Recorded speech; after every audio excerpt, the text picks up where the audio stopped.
kwamba on COVID-19 we have also tried our level best. Mimi ninaposimama hapa tumejaribu kupeana tange kwa mashule zetu in preparation for the opening of the schools. Tungeomba bwana CS, wacha mashule yafunguliwe tena haraka iwezekanavyo. Tufungue kabisa. That is what these people are praying for. They are ready to make sure that they follow the guidelines. Wacha shule sifunguliwe tuendelee.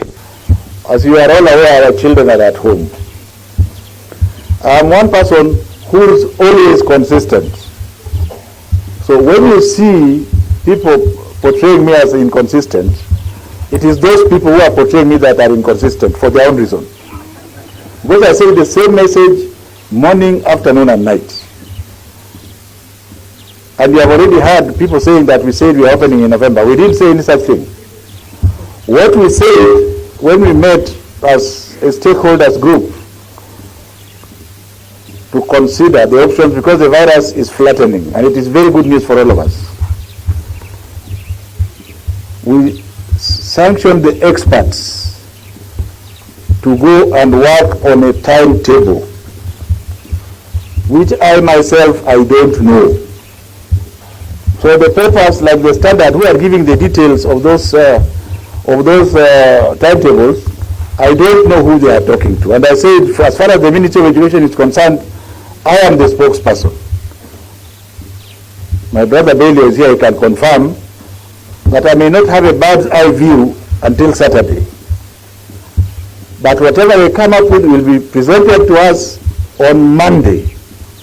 As a stakeholders group, we shall digest it, and if it is appropriate, then we take it to another level. Before I can come out and tell you now, with the permission of the principal person, who is His Excellency the President, that this is where we are going to go. So you are the ones who are confusing the people. The fourth estate, some of you are confusing the people. Now, after I've spoken like this, don't go and say I've said, oh, we are opening in November. I don't even know whether we are going to open in November. We could open earlier or later. But the good news that is consistent is that the virus has continued to flatten, and that is very good news. I've also said, and you have started talking again, that are we going to be ready? I have told you in plain English that social distancing is going to be a challenge. How many times do you want me to tell you? And I ended up saying, if you want to maintain social distance, because our president, because he loves education, ordered children to go to school. The children are at school, 150% in some schools. So if you have a cubicle with 8 children, and it can only take 2, you want me to say that come this time, we shall have built 4 times.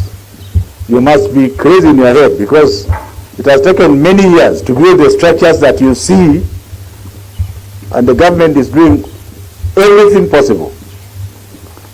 Finally, I also say that the masks must be worn by the children. And in my last statement, I said that those parents who can afford, don't go to the Constitution, because I know what it says. It says, for example, primary school is compulsory and free for every Kenyan child. Yes. And the government accepts that. But we are grappling with getting 26 million masks. So we will start with the weakest link. And some masks are being made now, about 650,000, which will be given to the most vulnerable children first. And we have identified a prototype mask which costs only 35 shillings. So for you to buy 2, it will cost 70 shillings, which is the price of a loaf of bread, which you can eat and tomorrow morning you go to the toilet and it is gone. But you can wear the mask for 6 months. These are the hard facts that are put to you. My fear about the first stage that you are going to start saying, oh, the schools are opened, nothing has been done. We are going to make sure there is flowing water in every school. That one I can assure you. And we are going to make sure that there are sanitizers in every school.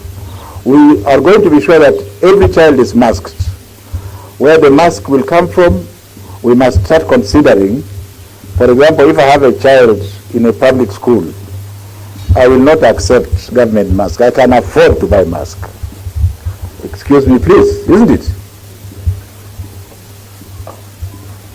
So, as you say, children should open Bwanakogo. I heard you. I agree with you. They should open once we agree. But let them, these very beautiful parents, they are wearing masks. Did you buy it for them? No. The people I love most, my dear wife, my children and grandchildren. So, for those who can afford to buy masks, if we decide to open, don't just say, no, my child can't go to school because I can't buy a mask. And on this side you are drinking changa or you are taking beer. And then you say that, you see, the education is supposed to be free. Now, who is a fool? Is it you or the government? It is you who is a fool. So I want us to work together in this one. And let us leave politics out of this.